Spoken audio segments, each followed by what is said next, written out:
చేమమ్మ దేవి నీ కోసం. సాయిరామ్.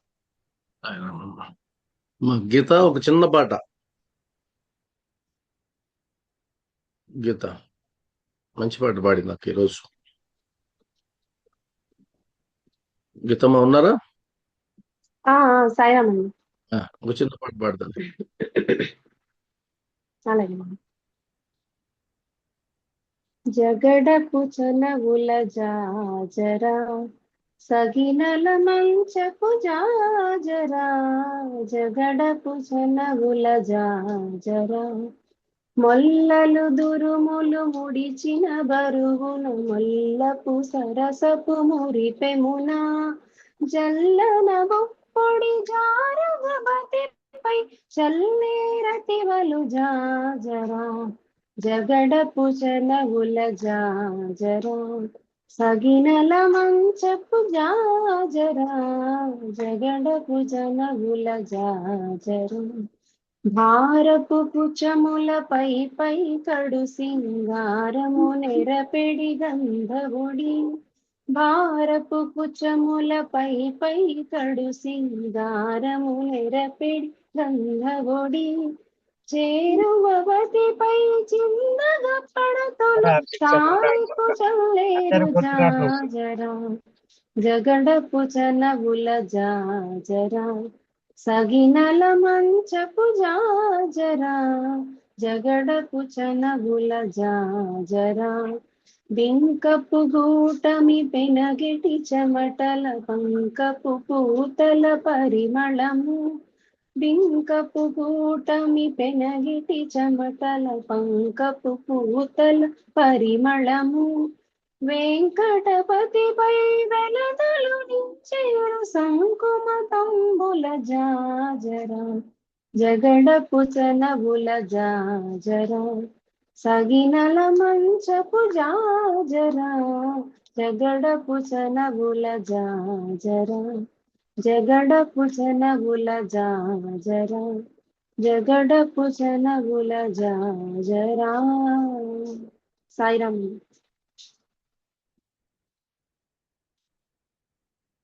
కృష్ణ మ్యూట్ లో ఉన్నావు కృష్ణ. ఓకే ఓకే, ఇప్పుడు వినపడుతుందమ్మా అందరికి? కనిపిస్తుంది. కనిపిస్తున్నానా? ఓకే ఓకే, సంతోషం. మనం మొదలు పెడదామమ్మా. ఓం శ్రీ సచిదానంద సమర్థ సద్గురు సాయినాథ్ మహారాజ్ కీ జై. సదా నింబ వృక్షస్య మూలాదివాసాత్ సుధాస్రావినం తిక్తమప్యప్రియంతం తరుం కల్పవృక్షాధికం సాదయంతం నమామీశ్వరం సద్గురుం సాయినాథం, నమామీశ్వరం సద్గురుం సాయినాథం. ఓం శ్రీ సచిదానంద సమర్థ సద్గురు సాయినాథ్ మహారాజ్ కీ జై. సాయి బంధువులారా, ఆత్మీయ స్వరూపులారా, ఈరోజు భజగోవిందంలో 14వ ఎపిసోడు మొదలవబోతోంది. ఇప్పటి వరకు భజగోవిందం చాలా శ్రద్ధగా మనం చేసుకుంటూ ఉన్నాం.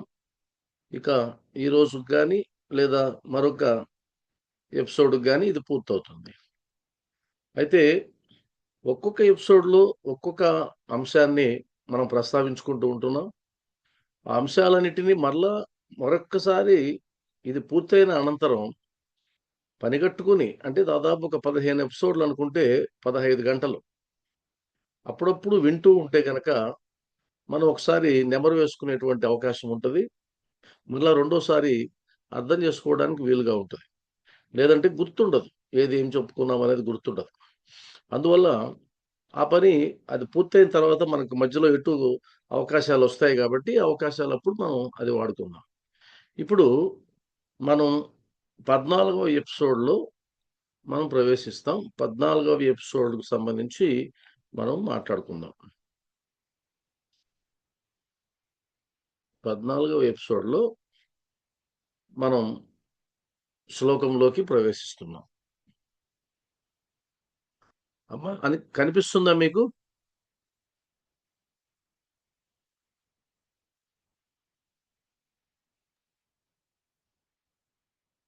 కనిపిస్తున్నారు సార్. అవునండి, కనిపించడం నేను షేర్ చేయాలి.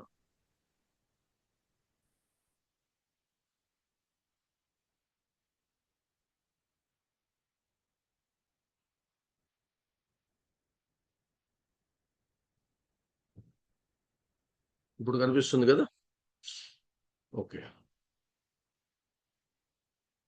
భజగు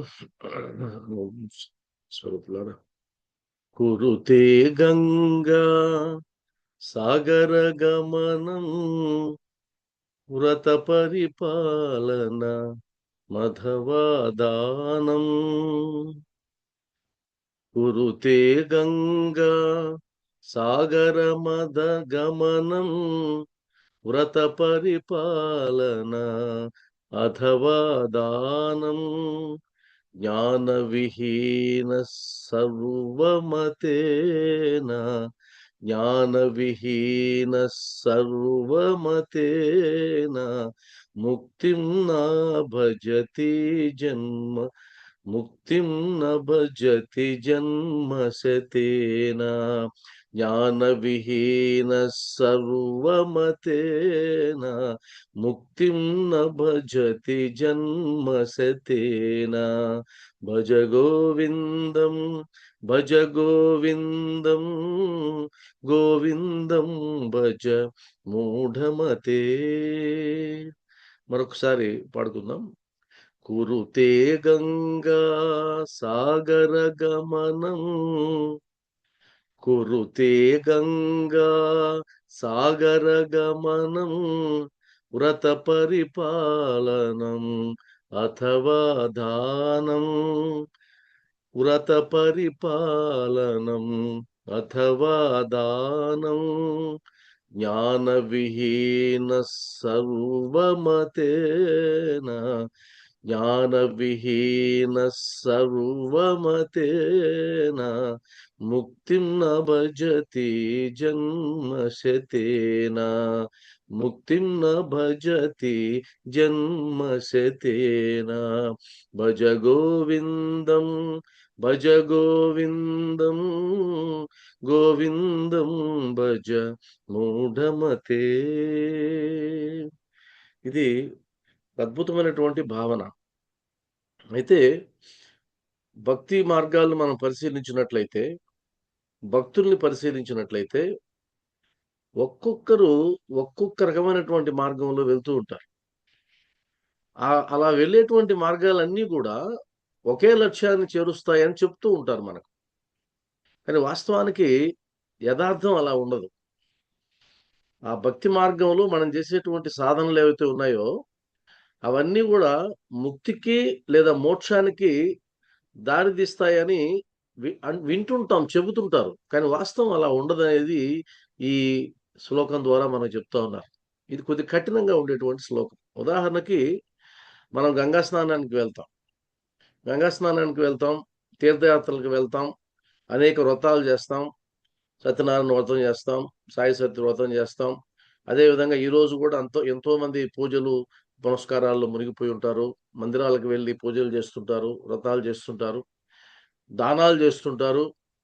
ఇవంతా మంచిదే కదా, ఆధ్యాత్మిక మార్గంలో మంచిదే కదా. అంటే మంచిదే, వీటి ద్వారా ఏమొస్తుంది అనేది ప్రధానమైంది. వీటి ద్వారా ఏమొస్తుంది అనంటే వీటి ద్వారా పుణ్యం వస్తుంది, సంతోషం. వీటి ద్వారా ముక్తి వస్తుందా, మోక్షం వస్తుందా అంటే రాదు. ఇది జీర్ణం చేసుకోవడం కొద్ది కష్టమే కదా. అదేంటంటే మేమంతా పుష్కరాలకి పొలోమని పరిగెత్తుకుంటూ వెళ్ళాం, పుష్కరాలకి కాశీ యాత్రలు చేస్తున్నాం.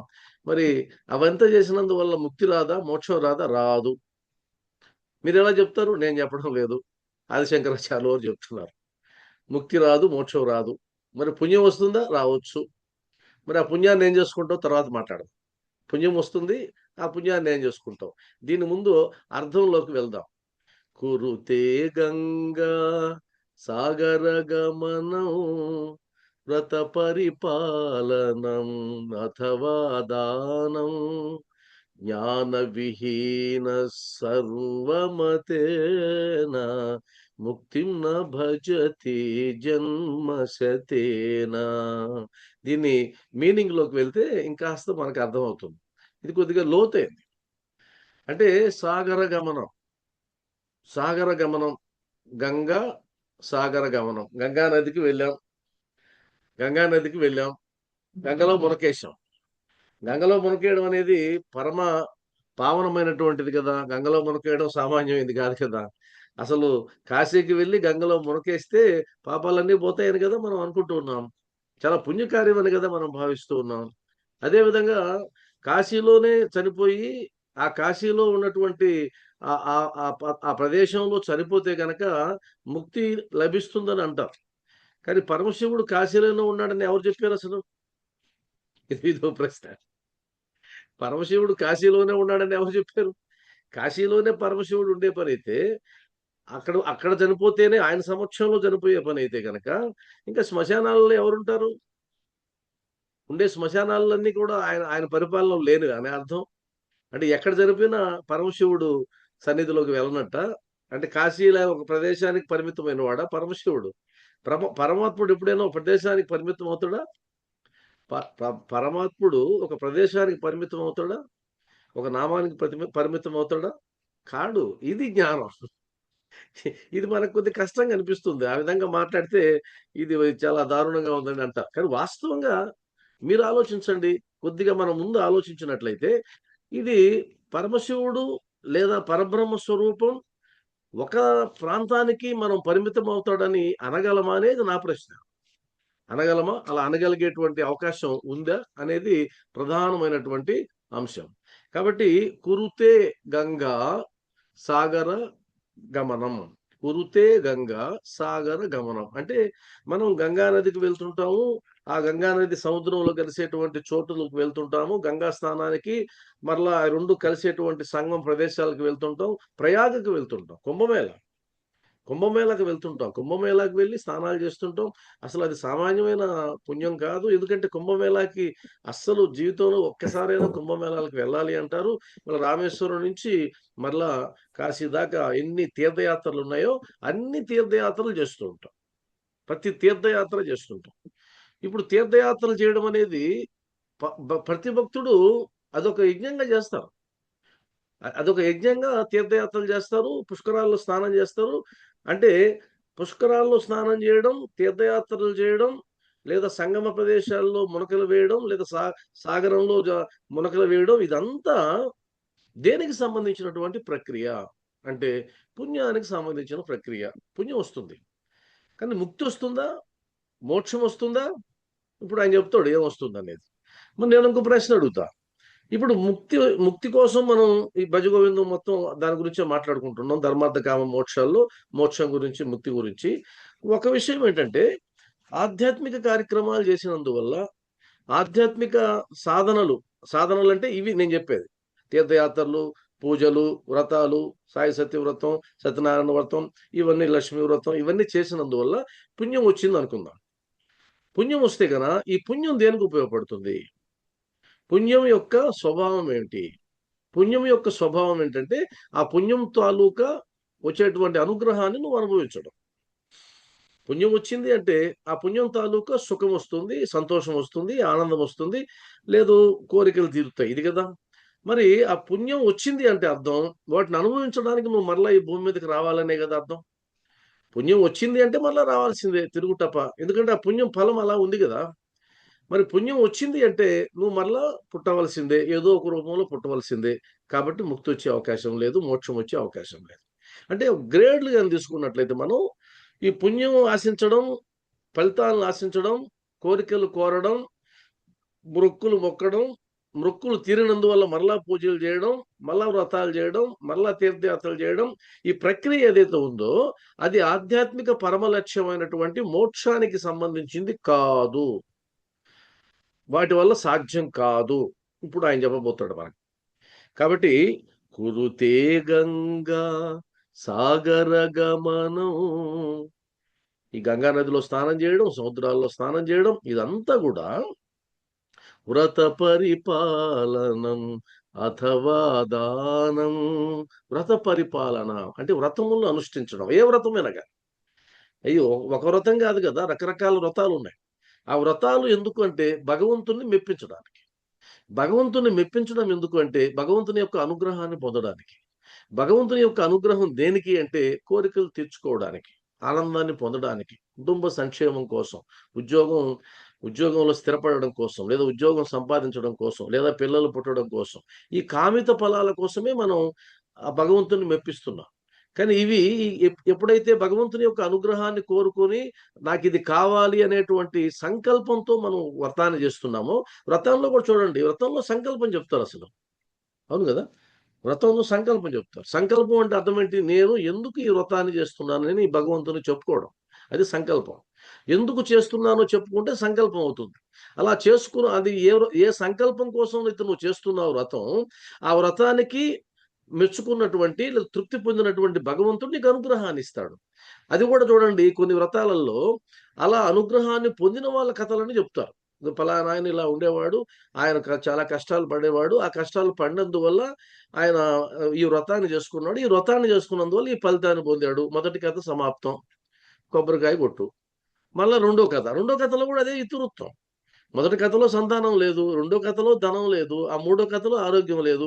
అంటే 5-6 కథలు చెప్పిన తర్వాత సంకల్పం చెప్పుకుంటాం. అంటే అర్థం ఏంటి?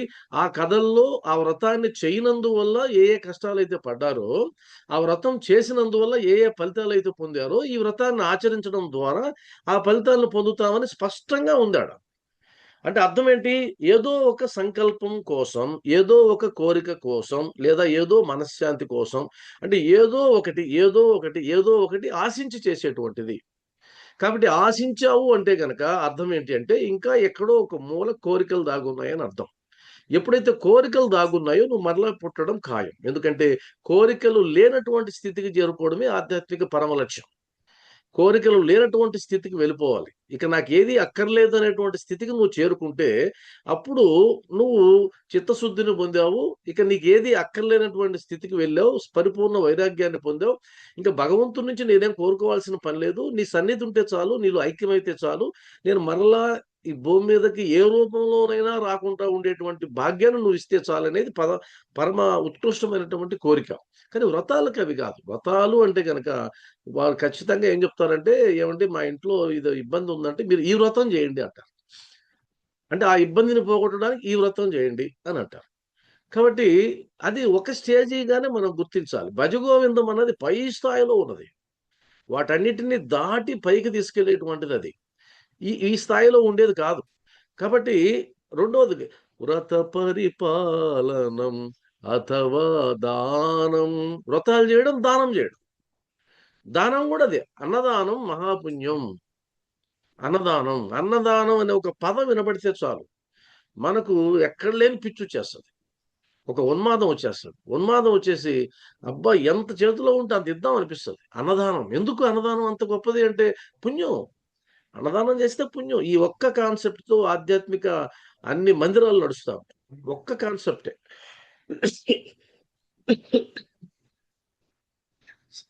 సారీ.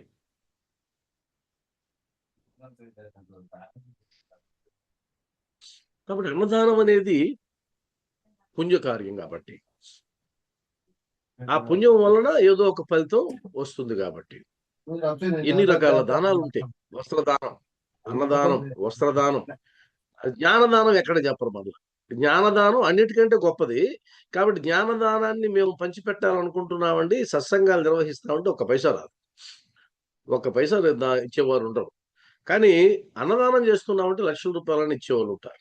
అంటే పుణ్యాన్ని ఆశించడం అన్నది భక్తి మార్గంలో ప్రధానమైనటువంటి ఒక విషయంగా అది మారిపోయింది. అందువల్ల ఆ పుణ్యాన్ని ఆశించేటువంటి క్రమంలో ఏదైతే ఉన్నామో ఆ క్రమానికి సంబంధించి మనం గుర్తుపెట్టుకోవాల్సినటువంటి దానం ఏదైనా, ఏ దానమైనా సరే, వ్రత పరిపాలనం అథవా దానం అని చెప్తూ, అంటే ఈ పుష్కరాలు తిరగడాలు, గంగానదిలో మునకలు వేయడాలు, సాగరాల్లో మునకలు వేయడాలు, తీర్థయాత్రలు చేయడాలు, వ్రతాలు చేయడాలు, దానాలు చేయడం, ఇదంతా పక్కన పెట్టేస్తే అప్పుడు ఆది శంకరాచార్యులు వారు చెప్పేటువంటి అద్భుతమైనటువంటిది ఏంటంటే, సర్వమతేన, చివర్లో జ్ఞాన విహీన సర్వమతేన, జ్ఞాన విహీన, పరమార్థ జ్ఞానాన్ని పొందనివాడు, ఇవి చేసేవాడు కాదు, జ్ఞాన విహీనుడు, జ్ఞానాన్ని సంపాదించని వాడు ఖచ్చితంగా జన్మ శతేన, 100 జన్మలెత్తినప్పటికీ కూడా ముక్తి మోక్షాన్ని నా భజతి పొందచాలడు. సర్వమతేన, ఏ మతాలను తీసుకోండి, ఎంత అద్భుతమైనటువంటి భావన అంటే మన హిందూ మతానికని చెప్పడంలే, ఈ శ్లోకంలో ప్రత్యేకంగా ఈ పదం వాడారు చూడండి. సర్వమతేన, ఏ మతం ప్రకారం తీసుకున్నా కూడా, ఏ మతాన్ని మీరు పరిశీలించినా కూడా, సర్వమతేన, జ్ఞాన విహీన, జ్ఞాన విహీనుడికి అంటే జ్ఞానం లేని వాడికి, జ్ఞానాన్ని పొందని వాడికి, ఏ జ్ఞానం పరమార్థ జ్ఞానాన్ని పొందిన వాడికి, ఏ జ్ఞానం అయితే మనల్ని ఉద్ధరిస్తుందో ఆ జ్ఞానాన్ని పొందని వాడికి జన్మ శతేన, 100 జన్మలు ఎత్తినప్పటికీ ముక్తిం నా భజతి, ముక్తిని పొందలేడు. అంటే అర్థం ఏంటి? మనం ఏదైతే పుణ్యం వస్తుంది లేదా నాకు మోక్షం వస్తుందని కూడా నమ్మి చేసే వాళ్ళు ఉండొచ్చు. అన్నదానం చేస్తే మోక్షం వస్తుంది, లేదా తీర్థయాత్రలు చేస్తే మోక్షం వస్తుంది, ఆ నదిలో మునిగితే మోక్షం వస్తుందని కూడా నమ్మొచ్చు. కానీ భజగోవిందంలో చెప్పేటువంటి ఆదిశంకరాచార్యుల యొక్క అభిప్రాయం ప్రకారం ఇవేవి కూడా నీకు ముక్తిని ఇవ్వవు, మోక్షాన్ని ఇవ్వవు. ఒకటే మోక్షాన్ని ఇవ్వగలదు, అది జ్ఞానం మాత్రమే, అది పరమార్థ జ్ఞానం మాత్రమే. ఆ పరమాత్మ జ్ఞానం అంటే ఆత్మజ్ఞానం మాత్రమే, ఆ భగవంతునికి సంబంధించిన జ్ఞానం మాత్రమే నిన్ను లోపలికి తీసుకెళ్ళగలగదు కానీ ఇంకేది తీసుకెళ్ళలేదు. ఇవన్నీ కర్మానుసారంగా చేసేటివి మనం. ఇవన్నీ కర్మలు, కర్మక్రియలు, ఇవన్నీ కూడా ఈ వ్రతాలు ఇవన్నీ కర్మక్రియలు. కర్మ చేసావు అంటే అర్థం ఏంటి? దానికి సంబంధించిన ఫలితం నువ్వు పొందాల్సిందే. కర్మ జరిగిందా, ఫలితం పొందాల్సిందే. అది చెడు ఫలితం కావచ్చు, మంచి ఫలితం కావచ్చు. మరి ఆ ఫలితాన్ని పొందాలంటే నువ్వు మళ్ళా పుట్టాల్సిందే, సమస్య లేదు. కాబట్టి కర్మ ద్వారా జరిగే అవకాశం లేదు. కర్మ చేయడం ద్వారా నువ్వు ఆధ్యాత్మిక ఉన్నతిని పొందలేవు. అది మనం ఆలోచించినా అర్థమవుతుంది. మరి దేని ద్వారా పొందగలవు? జ్ఞానాన్ని పొందడం ద్వారా మాత్రమే నువ్వు సాధించగలవు. ఆ జ్ఞానం, ఏ జ్ఞానం ఏదైతే ఆధ్యాత్మిక ఉన్నతికి చేరుకునేటువంటి అవకాశాన్ని, ఆలోచనను నీలో రగిలిస్తుందో ఆ జ్ఞానం, అదే ఆత్మజ్ఞానం, అదే పరమార్థ జ్ఞానం.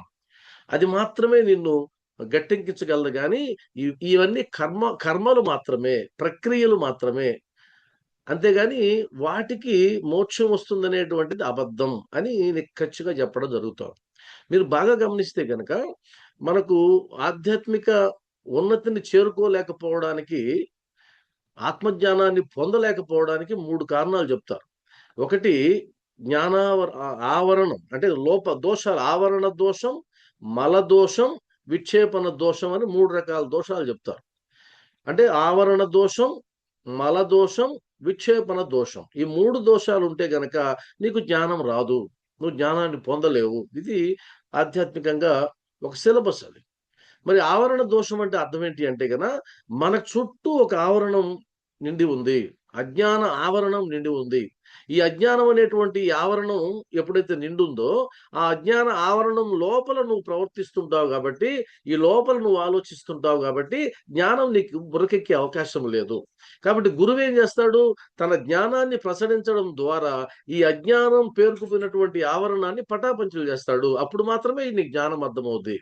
కాబట్టి అజ్ఞాన ఆవరణం అంటారు. అంటే మన చుట్టూ ఒక పొర అలా కమ్మి ఉంది, మాయ పొర అనండి.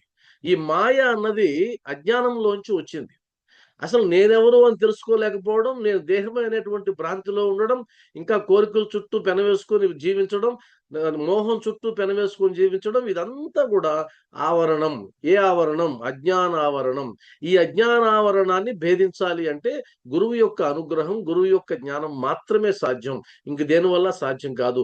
మనకై మనం కూడా దాన్ని పోగొట్టుకునే అవకాశం లేదు. ఎందుకంటే అజ్ఞానంలో ఉన్నామని ఎవడు అనుకోడు. ప్రతి ఒక్కడు ఏమనుకుంటాడంటే నాకున్నదే జ్ఞానం అనుకుంటాడు, నాకున్నదే జ్ఞానం అనుకుంటాడు, నాకు తెలిసిందే గొప్ప అనుకుంటాడు. నాకు తెలిసిన దానికంటే ఇంకెవరికైనా ఎక్కువ తెలిస్తే కూడా సహించలేడు. కాబట్టి నాకేదైతే తెలుసో అదే జ్ఞానం. మూర్ఖుడు ఇప్పుడు కూడా అలానే ఆలోచిస్తాడు. పిచ్చివాడికి తాను పిచ్చివాడని తెలియదు. ఇది ఒక గొప్ప విషయం. ఇది పిచ్చివాడికి తాను పిచ్చివాడని తెలియదు. పిచ్చివాడి దగ్గరికి వెళ్ళి, అరే పిచ్చివాడ అంటే, ఎవరికిరా పిచ్చి? నీకు పిచ్చి, మీ నాన్నకి పిచ్చి, మీ అమ్మకి పిచ్చి అంటాడు. వాడు ఎందుకు అలా అన్నాడంటే వాడికి పిచ్చని తెలియదు. కాబట్టి అజ్ఞానంలో ఉండేవాడికి నేను అజ్ఞానంలో ఉన్నానని తెలియదు, ఆ మాయలో ఉన్నవాడికి మాయలో ఉన్నానని తెలియదు. వాళ్ళు అలా ఉండిపోతాడు, అంతే, దాంట్లోనే ఉండిపోతాడు. కాబట్టి అజ్ఞానావరణాన్ని మొట్టమొదట పోగొట్టుకోవడం, అది ఆవరణ దోషం అంటారు. రెండోది మల దోషం అంటారు. మల దోషము అంటే రెండు ముఖ్యంగా చెప్తారు: నాది మమకారం, అహంకారం, లేదు మమకారం, ద్వేషం, రెండు. అంటే రాగద్వేషాలు అంటాం కదా, అవి రెండింటిని మనం మలదోషాలు అంటారు. రాగద్వేషాలు, ఒకరి మీద ప్రేమ, ఒకరి మీద ద్వేషం.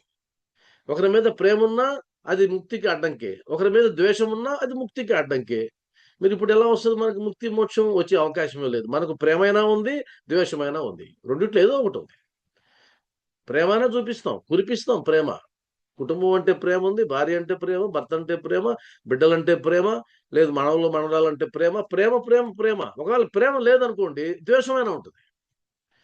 కాబట్టి ఈ రెండింటిని జయించడం అంత సులభం కాదు. అదొక మాయ, అదొక దోషం. అంటే మల దోషం అంటారు దాన్ని, రాగద్వేషాలు. ఈ రాగద్వేషాలకి మళ్ళీ పిల్లలు పుడతాయి, అసూయ, ఈర్ష్య, ఇదంతా కూడా పిల్లలు, మనోవికారాలు అయింది పిల్లలు.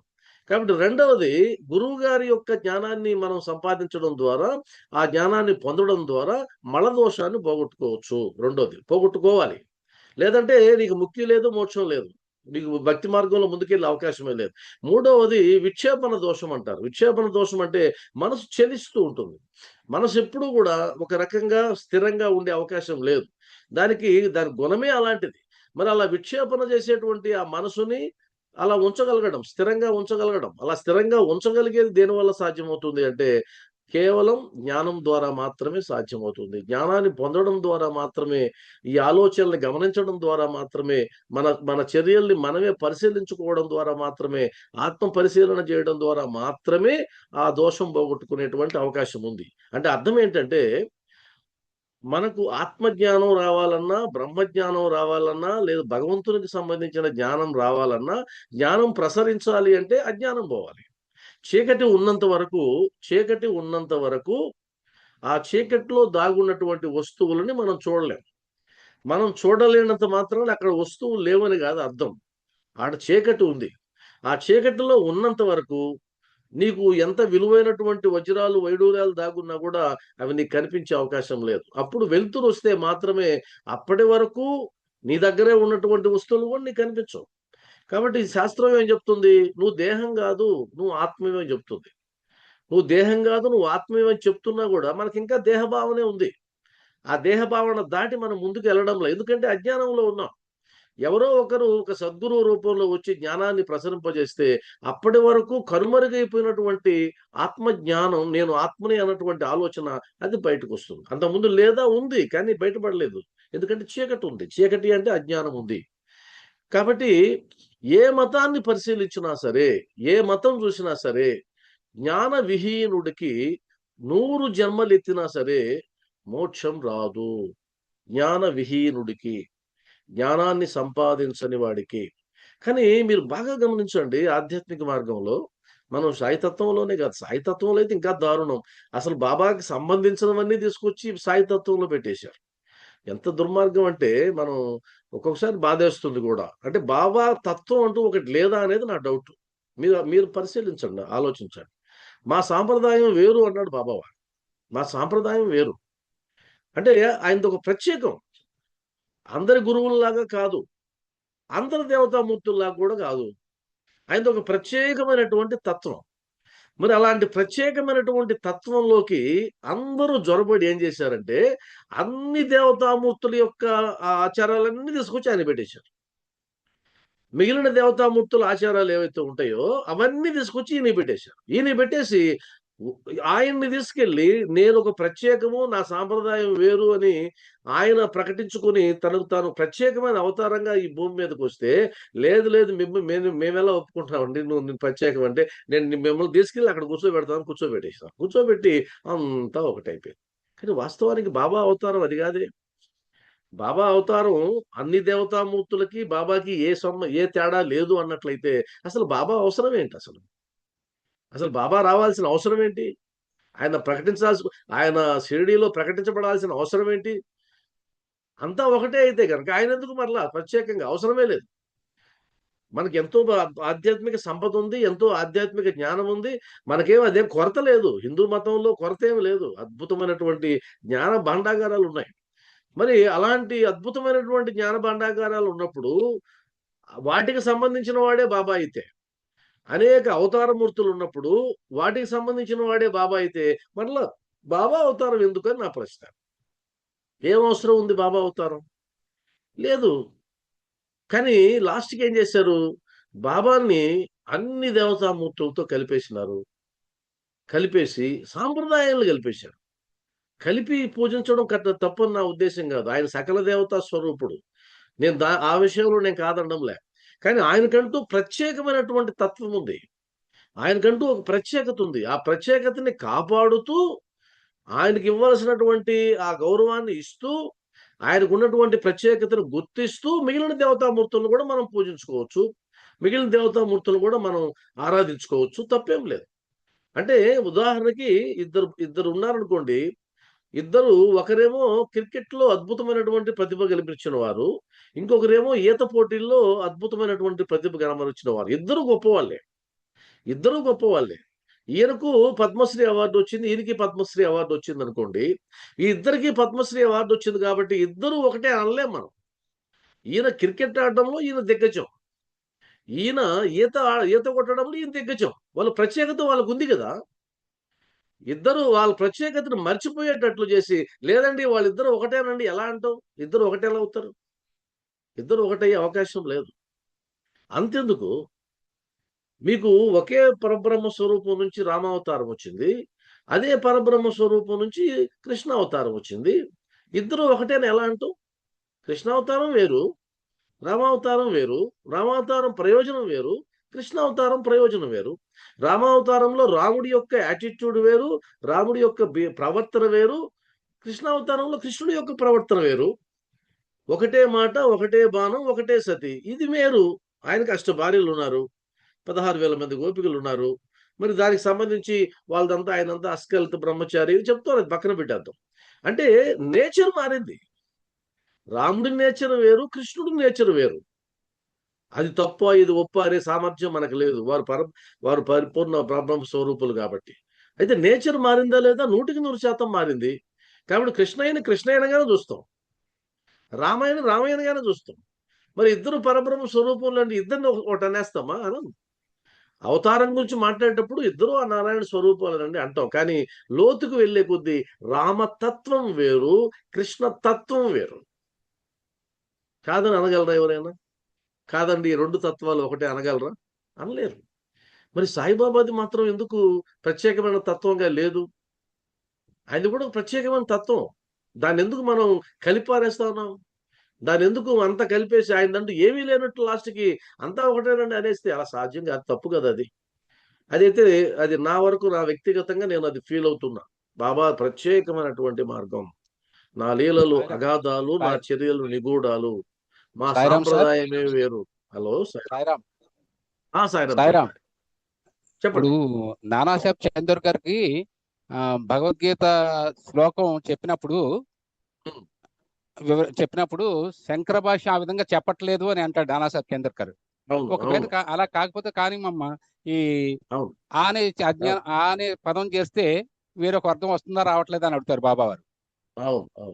అంటే అర్థం ఏంటి? అక్కడ శంకర భాషను చెప్పకపోయినా పర్వాలేదు, ఇది కొత్తది, నేను కొత్త అర్థం సృష్టించాడు ఆయన.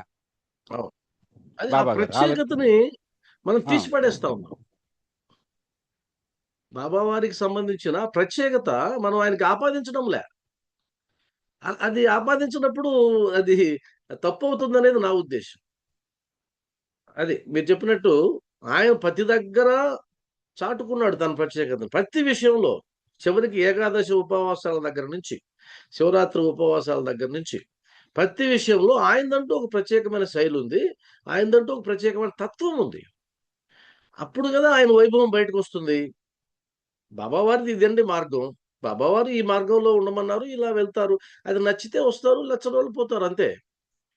అంటే వీళ్ళు అందరితో ఆయన్ని కలపడం ద్వారా అందరూ ఆయన ఓన్ చేసుకుంటారనే భ్రమలో ఉంటారేమో నాకు తెలియదు. కానీ నేనైతే అది నా వ్యక్తిగతంగా నేను ఆయన్ని ఒక ప్రత్యేకమైన స్వరూపంగా నేను చూడాలని నేను కోరుకుంటా. ఆయన ఏ మార్గాన్ని బోధించారో ఆ మార్గాన్ని మనం అనుసరించాలని కూడా కోరుకుంటా. ఆ మార్గంలో అనుసరించాలి. ఆయన వైభవాలను కోరుకున్నాడా? వైభవాలనే నువ్వు చెయ్యి. ఆయన తత్వం ఏంటి? లేదు ఆయన వేషాలకి, ఆడంబరాలకి ఇచ్చాడా? మీకు ఇచ్చాడా? వేషాలకి, ఆడంబరాలకి ఆయన విలువ ఇచ్చాడా? ఏమోయి పెళ్లి కొడుకా? ఎక్కడికి బయలుదేరావు? ఆయనని ఒంటి మీద ఉన్న బట్టలన్నీ ఇప్పి బయటపెట్టి ఆయన సాంప్రదాయ పద్ధతిలో వెళ్ళి భజన చేయమని, కీర్తన చేయమని దాసగన్ మహారాజుని పంపినటువంటిది ఆయన తత్వం అది. ఆయన తత్వం అది. అక్కడ నేను చెప్పదలుచుకుంది ఏంటంటే, నువ్వు భగవంతుని యొక్క సేవ చేయడానికి వెళ్తున్నావు, భగవంతుని కీర్తన చేయడానికి వెళ్తున్నావు, ఈ పెళ్లి కొడుకు వేషంలో ఎందుకు వెళ్తున్నావు అని తన ప్రియమైన శిష్యుడిని అక్కడికక్కడే బట్టలు ఉడదీయించి నారదీయ పద్ధతి ప్రకారం వెళ్ళవయ్యా అంటే ఆయన అప్పటి నుంచి జీవితకాలం అదే అనుసరించు. అంటే బాబా వారు ఇలా ఉండమని చెప్పాడు. అది బాబా తత్వం. అది ఆ సందర్భంలో అలా అన్నాడలేండి, అది వేరు అని అనేస్తే అలా వైభవాన్ని ఆయన ఎప్పుడు కోరుకున్నాడు? ఇది పెద్ద విషయం. మనకేం చేస్తున్నామంటే ఎవరి బుద్ధికి దోచినటువంటి సాంప్రదాయాన్ని బాబా తత్వంలోకి నెట్టేస్తున్నాం. ఎవరి బుద్ధికి దోచింది అది పెట్టేసి జనరలైజ్ చేస్తున్నాం. ఎందుకంటే ఈయన ఒక 200 సంవత్సరాలకి ముందు మాత్రమే వెలసినటువంటి వాడు. అందులో ముస్లిం అనేటువంటి ఒక క్రైసిస్ ఒకటి ఉంది కాబట్టి ఈయన ఎలాగైనా సరే హిందువుగా చేసి పడేయాలి. అలా హిందూ మతంలో ఉండేటువంటివన్నీ కూడా ఈయనకు గాను పూసేసినామంటే ఇక ఈయన ముస్లిం అనేటువంటి దాన్ని కూడా పెద్దగా పట్టించుకోరు ఎవరనేటువంటి ఆలోచన కూడా కొంతమందికి ఉంది. ఇది కూడా నా వ్యక్తిగతంగా అయితే గనక నా హృదయంలో ఉండే మాట అయితే ఆయన హిందువు అయితే నాకేంటి, ఆయన ముస్లిం అయితే నాకేంటి. ఆ చర్చి నేను వెళ్ళను, ఆ చర్చిలోకి నేను వెళ్ళను, ఆ ప్రశ్నల్లోకి నేను వెళ్ళను, ఆ రాద్ధాంతంలోకి నేను వెళ్ళను. నేను ఆయన్ని అంతకు మించిన స్థాయిలో ఉండి చూడడం అలవాటు చేసుకున్న వాడికి ఇంకా నాకు ఆయన ముస్లిం అన్నాడండి, ఆయన ఖండించాలి, ఈయన అన్నాడు ఈయన ఖండించాలి అనేది మొదట్లో ఉన్నది కానీ ఆ తర్వాత నాకు పోయింది. ఇప్పుడు నాకు అసలు ఆ భావనే ఎక్కడా లేదు. ఆయన బాబా వారిని విమర్శించినటువంటి వీడియో చూసినా కూడా నేను సరదాగా నవ్వుకునే స్థితికి వెళ్ళిపోయా. మైకులు శ్రీకృష్ణ భగవాన్ని అన్నారు, శ్రీరాముని అన్నారు, ఆయన అంటారు, అదే పెద్ద విషయం కాదు. ఎందుకంటే ఆయనే పట్టించుకోవడంలే, మనం ఎందుకు పట్టించుకోవాలనేది ఆలోచన వచ్చింది ఈ మధ్య నాకు. ఆయనే పట్టించుకోవడంలే. ఆయన అనుకుంటే ఏమైనా చేయగలడు. ఆయనే ఉదాసీనంగా ఉన్నాడు. ఎందుకంటే ఆయన స్వీకరించడు వాటిని. ఎవరిని విమర్శించొద్దన్నాడు, ఎవరినైనా విమర్శిస్తే నా గుండెను కోసిన వాడు అవుతారన్నాడు.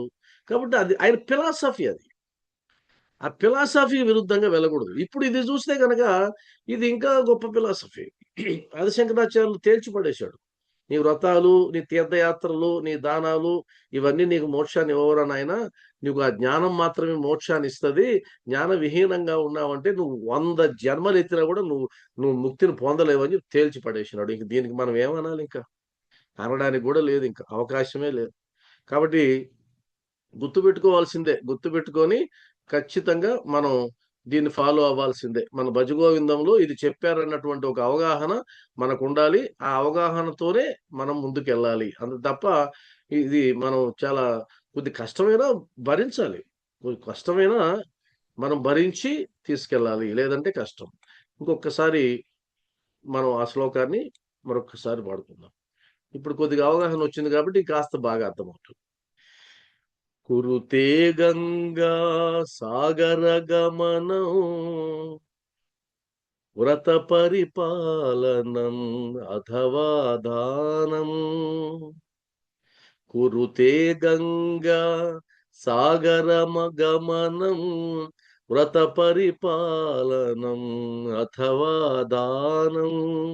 జ్ఞాన విహీన సర్వమతేన జ్ఞాన విహీన సర్వమతేన ముక్తిం న భజతి జన్మశతేన. ముక్తిం న భజతి జన్మశతేన. ఈ వాక్యం పదే పదే అనుకుంటా ఉండాలి. అంటే ముక్తిం నా భజతి జన్మశతేన. 100 జన్మలు ఎత్తినా ముక్తి రాదు, ముక్తి రాదు, ముక్తి రాదు. ఎవరికి? జ్ఞాన విహీనుడికి. ఎవరు చెప్పారు? ఏ మతమైనా అదే చెప్తోంది. కాబట్టి ఏవేవి ఆ పరమార్థాన్ని చేర్చలేవు. గంగా స్నానాలు, సాగర స్నానాలు, వ్రతాలు, దానాలు ఏవి చేర్చలేవు. ఎంత అద్భుతంగా ఉందో నాకైతే చెవులకు పండగగా ఉంది నాకు ఇది వింటుంటే కదా, చాలా కష్టం. బాగుంది హాయిగా. తర్వాత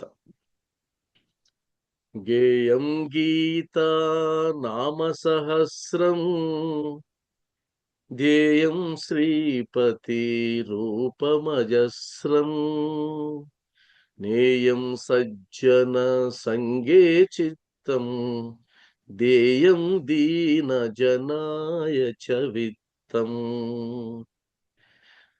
గేయం గీత నామ సహస్రం. 4 విషయాలు చెప్పారు ఈ శ్లోకంలో.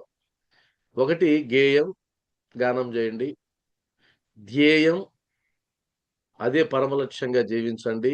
నేయం, స్నేహం చేయండి. ధ్యేయం అంటే చివరిగా నువ్వేం చేయాలి అంటే దానం సంబంధించి. ధ్యేయం అంటే దానం. ఇది కూడా ఒక అద్భుతమైనటువంటిది. గేయం గీత నామ సహస్రం ధ్యేయం శ్రీపతి రూపమజస్రం నేయం సజ్జన సంగే చిత్తం దేయం దీన జనాయ చ విత్తం. దీని అర్థంలోకి వెళ్దాం. గీత, గేయం అన్నారు కదా. గేయం గీత నామ సహస్రం. గేయం అంటే గానం చేయండి లేదా గానం చేయదగినవి. ఇది ఒక అద్భుతం. అంటే అంటే భగవద్గీత అంటే, గీత అంటే గానమే కదా, గీత అంటే గానమే. కాబట్టి భగవద్గీతని గానం చేయి లేదా అధ్యయనం చేయి. ఎందుకంటే అది నిన్ను తరింపజేసేటువంటి గ్రంథం. వాస్తవానికి భగవద్గీతలో 700 శ్లోకాలు ఉన్నాయి. ఈ 700 శ్లోకాలలో మన జీవితానికి అన్వయింపజేయని ఒక్క శ్లోకం కూడా ఉండదు. ప్రతి శ్లోకం మన జీవితం చుట్టూ తిరుగుతూ ఉంటుంది. దాని యొక్క పరమ ప్రయోజనమే అది. రాబోయేటువంటి కలికాలం మానవులు వికృతంగా ఉంటారు, వికారాలతో ఉంటారు, దారుణంగా ఉంటారు. వీళ్ళ మనసుల్ని మార్చడానికి ఒక జ్ఞానం కావాలి. ఆ జ్ఞానాన్ని నిమిత్తంగా అర్జునుడిని చేసుకుని ఆయన అందించాడు. కానీ ఆ జ్ఞానం మాత్రమే మరుగున పడింది. మనకు రూపంను ఆరాధించడం ఎక్కువైంది, జ్ఞానాన్ని ఆరాధించడం తగ్గిపోయింది. బాబాని ఆరాధించడం పెరిగిపోయింది. బాబా అందించిన జ్ఞానాన్ని మాత్రం మనం గుర్తుపెట్టుకోం.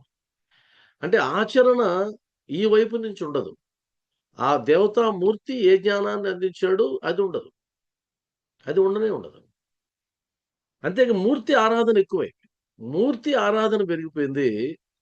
ఆ మూర్తి అందించినటువంటి ఆ జ్ఞానం మరుగున పడిపోయింది. అది ఎవరికైనా వర్తిస్తుంది. ఇప్పుడు జై శ్రీరామ్ అంటే అదొక గొప్ప. కానీ శ్రీరాముడు తన జీవిత కాలంలో ఆచరించి చూపినటువంటి 16 గుణాలు అవసరం లే. ఆ 16 గుణాల్లో 2-3 గుణాలైనా ఆచరించగలుగుతున్నామంటే దాన్ని పట్టించుకోం మనం. కానీ జై శ్రీరామ్ అంటారు. శ్రీకృష్ణుని ఆరాధించడంతో పాటు శ్రీకృష్ణ భగవానుడు అందించినటువంటి ఆ గీతామృతాన్ని మనం గ్రోలడం కూడా ఇంపార్టెంటే కదా. కాబట్టి ఏ అవతారం తీసుకున్నా ఈరోజు మహాలక్ష్మికి సంబంధించినటువంటి పూజలు చేస్తుంటారు. అందరూ గుడులకు వెళ్ళి ఉంటారు, పూజలు చేస్తుంటారు. ఎంతమంది ఈ రోజు యొక్క ప్రాశస్త్యం ఏంటి, అసలు లక్ష్మీదేవిని ఎందుకు కొలవాలి, ఒక ఇల్లాలుగా లక్ష్మీదేవిని కొలిచినందువల్ల ప్రయోజనం ఏంటి, దాని వెనకున్నటువంటి తత్వం ఏంటి అని తెలుసుకోవాలని ప్రయత్నం చేసిన వాళ్ళు ఎంతమంది ఉన్నారు. గుడికి వెళ్తే ఏదో పూజ చేస్తే ఏమొస్తుంది, మళ్ళీ అక్కడికి వెళ్ళాలి మనం. ఏమొస్తుంది ఈరోజు గుడికి వెళ్ళి పూజ చేస్తే ఏమొచ్చింది, పుణ్యం వచ్చింది. మళ్ళా దిగిపోయాను, మళ్ళా కిందకు వచ్చేసాం. కాబట్టి జ్ఞానం అనేది నిన్ను ఉద్ధరిస్తుంది. భక్తి ఉద్ధరించదా అంటే భక్తి కూడా ఉండాలి, జ్ఞానం ఉండాలి. కానీ దేని స్థాయికి సంబంధించి అది ఉండాలి. భక్తి ఉండే చోట కేవలం భక్తి మాత్రమే ఉంటే కనుక అది పరిపక్వత అయ్యే అవకాశం లేదు. కేవలం జ్ఞానం ఉంటే కూడా నాకు తెలిసినంత వరకు అంత పరిపక్వత అయ్యే అవకాశం లేదు. కాబట్టి జ్ఞానం, భక్తి. అందువల్ల నేను ఒక కొటేషన్ నమ్ముతాను. అదేంటంటే భక్తికి జ్ఞానం తోడైతే పరిపూర్ణ సిద్ధి లభిస్తుంది అన్నది నా కొటేషన్. భక్తికి జ్ఞానం తోడవ్వాలి. కేవలం జ్ఞానం గాని వచ్చిందనుకోండి, బాబావారు చెప్పినట్టు జ్ఞానికి అహంకారం ఉంటుంది కాబట్టి అహంకారంతో ఉండే జ్ఞాని పడిపోతాడు కింద. కేవలం భక్తి అనుకోండి, అతను ఎప్పుడు ఆ భక్తి చుట్టూ తిరుగుతూ ఉంటాడు. ఆ భక్తి, దానికి సంబంధించిన ఆరాధన, దానికి సంబంధించినటువంటి పద్ధతులు, ఇదంతా వీటి చుట్టూ తిరుగుతుంటాడు, పైకి ఎక్కడు. భక్తుడు అక్కడే తిరుగుతాడు, పైకి ఎక్కడు. జ్ఞాని పైన ఉంటాడు, కిందకి దిగడు. ఏదో ఒక రోజు దబ్బున పడిపోతాడు. కాబట్టి రెండు ప్రమాదకరమైనవే. అందువల్ల నా ఫిలాసఫీ ఎలా ఉంటుందంటే, నా వ్యక్తిగతంగా నేనేం నమ్ముతానంటే, భక్తికి జ్ఞానం తోడు కావాలి. భక్తులు చాలా మంది ఉన్నారు. సాయి భక్తులు కోట్లలో ఉన్నారు. ఆ సాయి భక్తులకి, ఆ కోట్లల్లో ఉన్న సాయి భక్తుల్లో 10% కూడా బాబా వారు అందించిన జ్ఞానం తెలియదు. ఇదో పెద్ద దౌర్భాగ్యం. నేను ఈ మధ్య గురు పౌర్ణమికి కోసిగి అనేటువంటి ఆ ఊరికి వెళ్ళాను. తెలంగాణలో వెళ్ళాను కదా. ఒకే గుడి ఉంది, పెద్ద మండల హెడ్ క్వార్టరు. చాలా చాలా మంది భక్తులు వచ్చారు. నేను ఆ సత్సంగం మీరు వినుంటారు, గురు పౌర్ణమి సత్సంగం. గురు పౌర్ణమి సత్సంగంలో నేను కొన్ని కట్ చేశాను. నేను వాళ్ళని అడిగిన ప్రశ్న ఏంటంటే, సాయి సచరిత్ర మీరు ఎంతమంది చదివారు అంటే, ఆ 100 మందిలో 5-6 మంది కూడా చేయట్లేదు. మనం చదవడం రాదా? వచ్చు. ఒకవేళ చదవడం రాకపోయినా ఆడియోలు ఉన్నాయి అనేకం. అంటే అర్థం ఏంటి? ఆరాధనకి ఇంపార్టెన్స్ ఉంది గానీ, జ్ఞాన సంపాదనకి ఇంపార్టెన్స్ లేదు. అది పెద్ద మైనస్ పాయింట్. అది సాయి తత్వంలోనే కాదు, భగవత్ తత్వంలోనే పెద్ద మైనస్ పాయింట్. ఆ మైనస్ పాయింట్‌ని ఎవరైతే జయిస్తారో వారు మాత్రమే ఆధ్యాత్మిక ఉన్నతిని పొందుతారు. ఆ అదృష్టం మనకు కలిగిందేమోనని నేను భావిస్తూ ఉన్నా. బాబావారు మనల్ని ఇలా నెట్టాడేమో అని అనిపిస్తూ ఉంది నాకైతే. నాకైతే ఆ ఫీలింగ్ ఉంది. అంటే కేవలం ఆ మూర్ఖపు భక్తితో వెళ్ళిపోకుండా, నేను మళ్ళా అండర్‌లైన్ చేసి అంటున్నా, మూర్ఖపు భక్తి. మూర్ఖపు భక్తి అని 10 సార్లు అంటా నేను. ఆ మూర్ఖపు భక్తితో వెళ్ళిపోకుండా రవ్వంత జ్ఞానాన్ని సంపాదించుకునే అవకాశాన్ని మనకిచ్చినాడనేది నా విశ్వాసం. కాబట్టి ఒకటి మనం గుర్తుపెట్టుకోవాలి. ఆరాధన ముఖ్యమే, భక్తి ముఖ్యమే, దాంతో పాటు జ్ఞాన సంపాదన ముఖ్యమే, జ్ఞానాన్ని ఆచరించి ఉన్నతిని పొందడం కూడా ముఖ్యమే. ఇక్కడ గీతా నామ సహస్రం, గేయం అంటే గేయం గీతా నామ సహస్రం. గీతని అధ్యయనం చేయండి, పాడండి. సహస్రనామాన్ని అద్భుతంగా పాడండి. బాబావారు కూడా ధృవీకరించారు. సహస్రనామం యొక్క గొప్పతనాన్ని ఆయన చెప్పారు. అంటే ఒక పుస్తకాన్ని చదవడం ద్వారా, జ్ఞానాన్ని సంపాదించడం ద్వారా ఎంతో ఉన్నతి అనేది ఖచ్చితంగా వచ్చి తీరుతుంది. ఇక్కడ సహస్రనామం అంటే విష్ణు సహస్రనామం అనే కాదు. అనేక సహస్రనామాలు ఉన్నాయి. ఏ సహస్రనామమైనా నిన్ను ఉద్ధరిస్తుంది. భగవద్గీత నిన్ను ఉద్ధరిస్తుంది. గీతలు కూడా అనేకం ఉన్నాయి. కానీ గీత అనంగానే శాస్త్ర అధ్యాయం ప్రకారం గీత అంటే భగవద్గీతే. మళ్ళా శివగీత ఉంది, రామగీత ఉంది, అన్ని గీతలు ఉన్నాయి. చాలా గీతలు, వశిష్ఠ గీత ఉంది. కానీ గీత అంటే భగవద్గీత. సహస్రనామం అంటే విష్ణు సహస్రనామం అని లేదు. నేను అనేక గ్రంథాలు పరిశీలించి చెప్తున్నా ఈ మాట. సహస్రనామం అంటే విష్ణు సహస్రనామం అని కాదు. అనేక సహస్రనామాలు ఉన్నాయి. గీత అంటే మాత్రం భగవద్గీత. గీత, బ్రహ్మసూత్రాలు, ఉపనిషత్తులు, ప్రస్థానత్రయం అంట. ప్రస్థానత్రయంలో ఈ మూడింటికి గీతకి ఇచ్చినటువంటి వైభవం అది. కాబట్టి గేయం గీత నామ సహస్రం. ఇది ఎంఎస్ సుబ్బలక్ష్మి గారి యొక్క ఆ ట్యూన్లో గేయం గీత నామ సహస్రం ధ్యేయం శ్రీపతి రూపమజస్రం గేయం గీత నామ సహస్రం ధ్యేయం శ్రీపతి రూపమజస్రం నేయం సజ్జన సంగే చిత్తం నేయం సజ్జన సంగే చిత్తం ధ్యేయం దీన జనాయ చవితం ధ్యేయం దీన జనాయ చవితం భజ గోవిందం భజ గోవిందం గోవిందం భజ మూఢమతే. కాబట్టి ఇది ఒకసారి పరిశీలిస్తే గీతని అధ్యయనం చేయాలి, విష్ణు సహస్రనామాన్ని అధ్యయనం చేయాలి, పాడాలి, మనసారా పాడుకోవాలి. తర్వాత రెండో లైన్ వచ్చి ధ్యేయం శ్రీపతి రూపమజస్రం. ధ్యేయం శ్రీపతి రూపమజస్రం. మజస్రం అంటే అర్థం ఎల్లప్పుడూ శ్రీపతి రూపాన్ని, శ్రీపతి అంటే విష్ణుమూర్తి, లక్ష్మీపతి యొక్క రూపాన్ని ధ్యేయం దాన్ని ధ్యానిస్తూ ఉండు.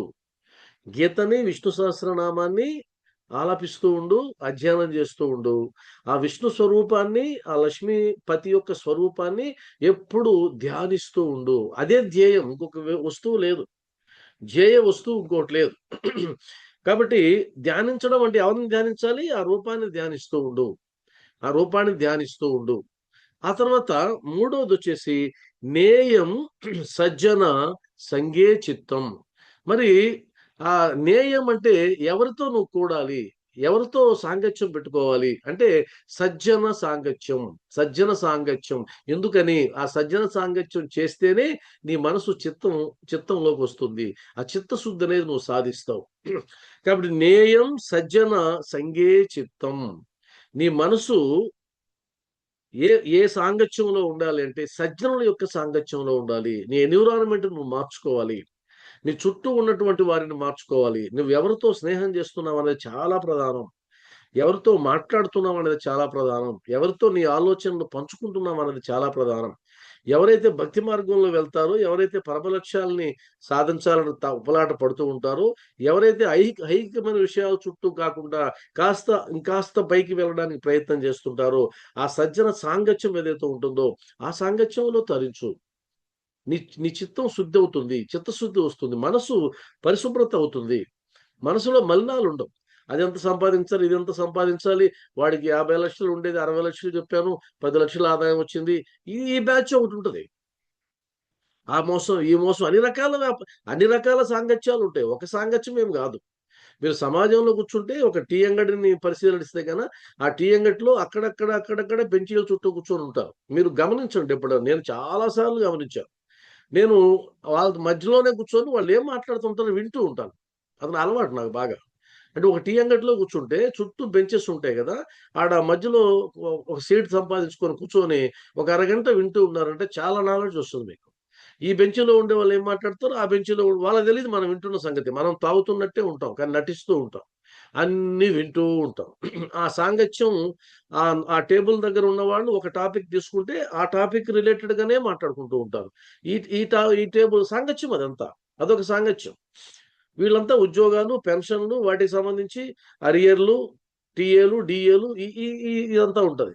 వీళ్ళకి సంబంధించి రియల్ ఎస్టేట్లు, ఆ భూము, ఈ భూము, దీనికి సంబంధించి ఉంటుంది. అది ఇంకోటి ఉంటుంది. ఇది సాంగత్యం. దీంట్లో ఇంకోటి ఉంది, సాంగత్య దోషం అంటారు. సాంగత్య దోషం అంటే నువ్వు ఎవరితో సాంగత్యం పెట్టుకున్నావు అన్న దాన్ని బట్టి అప్పుడు నువ్వు ఏ రకంగా తయారవుతావు అనేది ఉంటుంది. అందువల్లనే మనకేం చెప్తారంటే, నీకు ఆప్తమిత్రులు ఒక 5 మందిని నాకు పరిచయం చేయి, నువ్వేంటో నేను చెప్తాను అంటారు. నీ ఆప్తమిత్రులు ఒక 5 మందితో నన్ను మాట్లాడించినావంటే నీ స్వభావం ఏంటో నేను చెప్తాను. అంటే వాళ్ళు ఎలా ఉన్నా అలా తయారై ఉంటావు నువ్వు ఖచ్చితంగా. నువ్వు గజ దొంగల బ్యాచ్లో చేరి నువ్వు రామాయణ కథలు చెప్పలేవు. గజ దొంగలు ఒక 5-6 మంది చేరిన తర్వాత ఆ గజ దొంగలు నువ్వు ఒక గజ దొంగ అయితే నువ్వు రామాయణాన్ని చెప్పు వాళ్ళకి. వాడు చెప్తాడు, రాత్రి ఒక ఇంటికి వెళ్ళాను, ఈ విధంగా దొంగతనం చేశాను, తప్పించుకుని వచ్చేసాను, నాలాగే ఉండాలిరా అంటాడు. వాడు నీవు దీనికే తప్పించుకున్నావు, సంబరపడిపోతున్నావు, నేను ఇంకా దారుణం చేశాను, ఒక ముసలాం అడ్డం వచ్చింది, ఒక తట్టు తట్టాను, కింద పడిపోయింది, చచ్చిందో బతికిందో కూడా నేను చూడలేదు, నాది కదా ధైర్యం అంటే వాడంటాడు.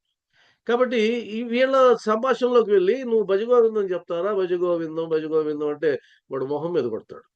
ఆ సాంగత్యంలో ఉన్నప్పుడు అదే చెప్పుకుంటారు.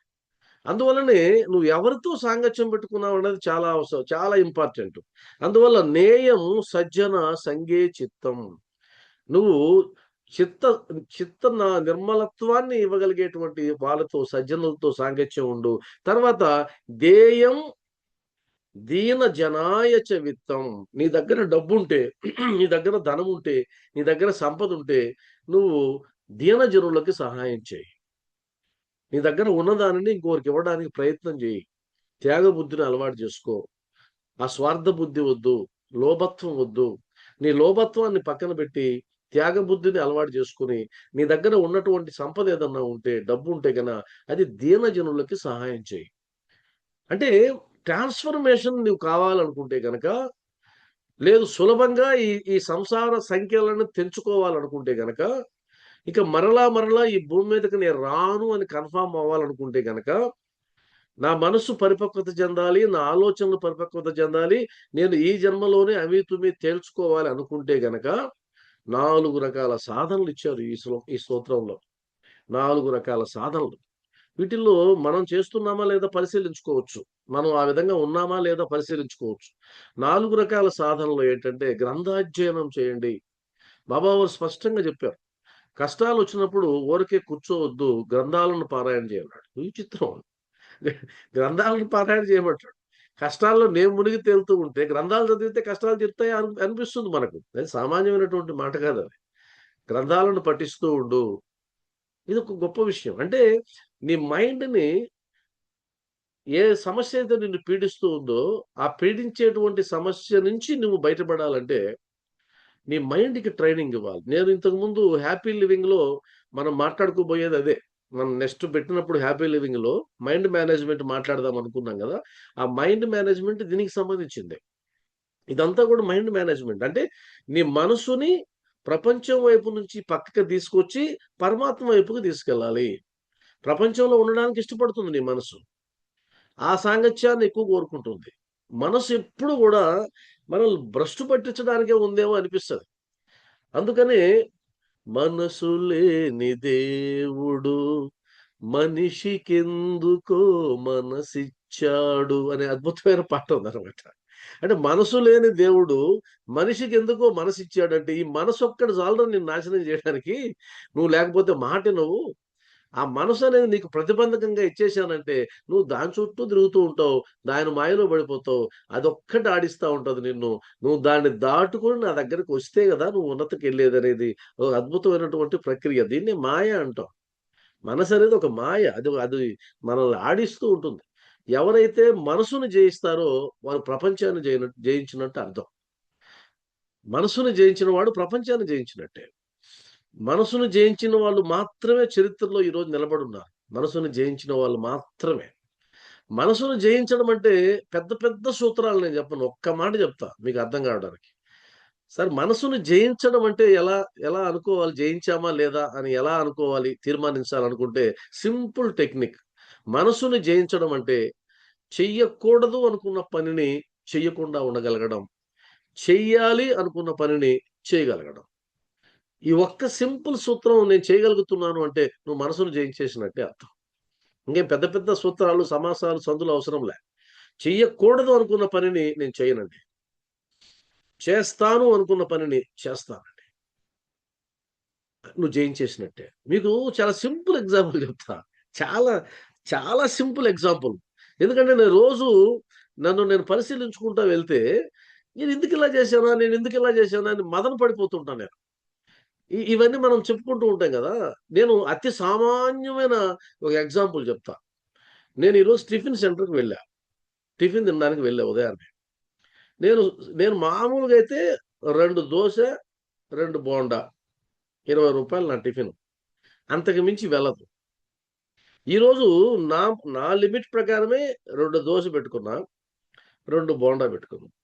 ఆ వెంకటాయన నన్ను ప్రభావితం చేశాడు. ప్రభావితం చేసి, "సార్ ఎలా ఉండాయి బోండా" అన్నాడు. "బాగున్నాయండి" అన్నా. "ఇంకొక 2 పెట్టుకోండి" అన్నాడు. అప్పుడు నేనేమనాలి? "వద్దండి నాదింతే." "ఆహా! వద్దొద్దు బాగున్నాయి గానీ వద్దొద్దు." "పెట్టుకోండి సార్ 2 తినండి సార్ ఏం కాదు" అన్నాడు. 2 బోండా పెట్టాడు. నా మనసు నేను జయించానా? చిన్న ఎగ్జాంపులే ఇది. బోండా బోండా కథే ఇది బోండా కథే. కానీ ఇది నా మనసు కథ. నేను అతనికి నిక్కచ్చిగా చెప్పగలగాలి. నాదింతేనండి. నా స్టామినా ఇంతే. అంతకు మించి తినలేను. ఆ 2 బోండా పెట్టాడు. ఆ 2 బోండా తిన్నా. మధ్యాహ్నం దాకా అలసట, ఉపశమనం అన్ని పైత్యాలొచ్చాయి. ఎందుకని? నో అని చెప్పలేకపోవడం. నా బలహీనత అది. నో అని చెప్పలేకపోవడం బలహీనత.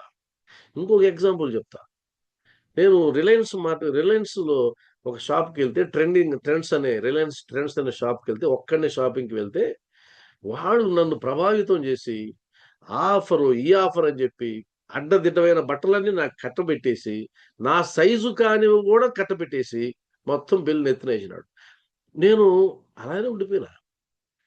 వాడు మొత్తం ఇచ్చి థాంక్ యూ సార్. మీరు మీరు మీ ఇలాంటి కస్టమర్‌లు మాకుండాలి మనసులో అనుకుంటాడు. ఇలాంటి పనికిమాలినోళ్ళు ఉండాలిరా నాకు అనుకుంటాడు. ఇంటికొచ్చి చూస్తే అది నా సైజే కాదు. మళ్ళా వచ్చేటప్పుడు ఏం చెప్పారు తెలుసా? సార్ సైజ్ సరిపోకపోయినా ఇక్కడే టెస్ట్ చేసుకోండి. మళ్ళా రిటర్న్ లేదన్నాడు. రిటర్న్ లేదు పోయింది. మొత్తం మా అల్లుడికి ఒకటిచ్చా, ఇంకొకరికి ఒకటిచ్చా. ఇది మనసుని జయించలేకపోవడం. ఈ చిన్న ఎగ్జాంపుల్సే కానీ చాలా పెద్దవి. కాబట్టి నీ మనసును నువ్వు జయిస్తున్నావంటే సింపుల్ సూత్రం మరలా కూడా మీరు 2, 3 సార్లు అనుకోండి.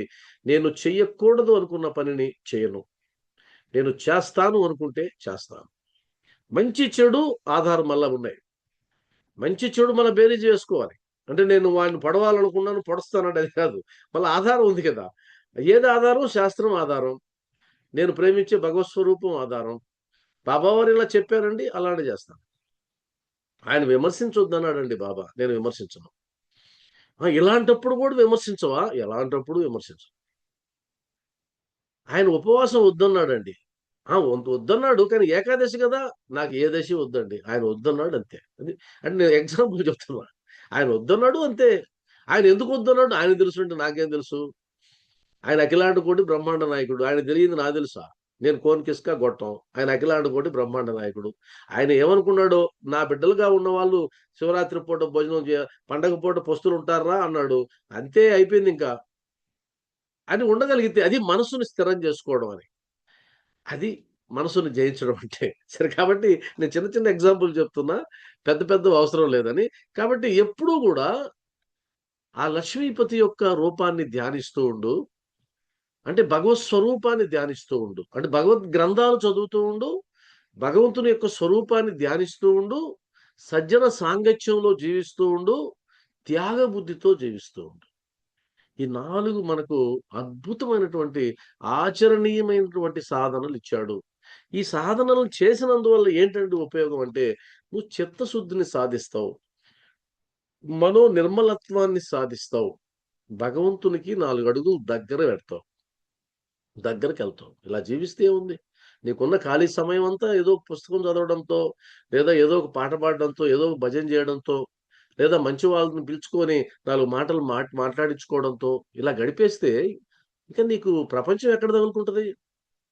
నీకు మనోమాలిన్యాలు ఎక్కడ తగులుకుంటాయి? సమస్యే లేదు. దగ్గరకు గూడా రావు. కాబట్టి ఇది అంత సామాన్యం కాదు. నేను చాలా షార్ట్ కట్‌లో చెప్తున్నా. దీని మీద మీరు నిజంగానే మనసు పెట్టండి.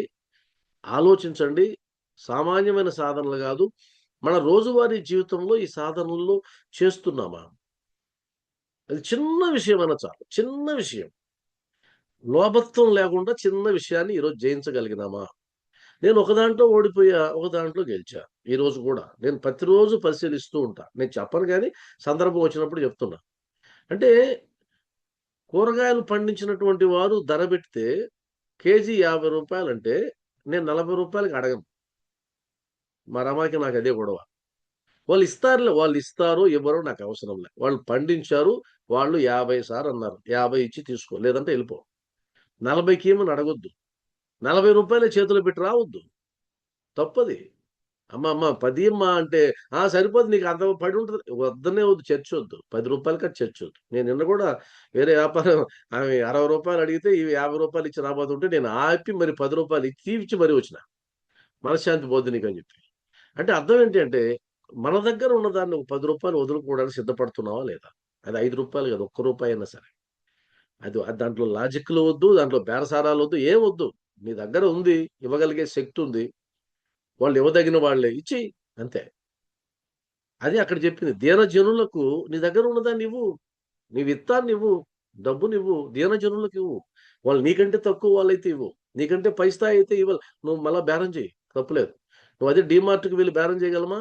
లేదు కదా! ఒక్క రూపాయి బేరం చేయగలవా? వాడు ఎంత అక్కడ రేట్ ఇస్తే అంత రేటే కదా నువ్వు ఇస్తున్నావు. అక్కడికెళ్ళి రూపాయి తగ్గించండి సార్ అంటావా?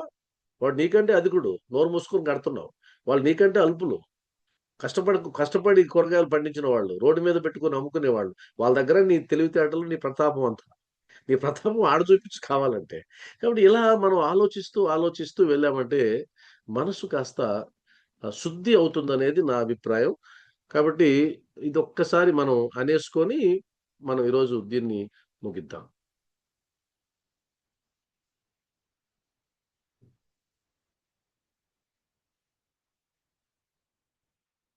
ఓం శ్రీ సచ్చిదానంద సమర్థ సద్గురు సాయినాథ్ మహారాజ్. ఓకే. ఈ 2 కురుతే గంగా సాగర గమనం వ్రత పరిపాలనం అథవా దానం జ్ఞాన విహీన సర్వమతేన ముక్తిం న భజతే జన్మశతేన జ్ఞానవిహీన సర్వమతేన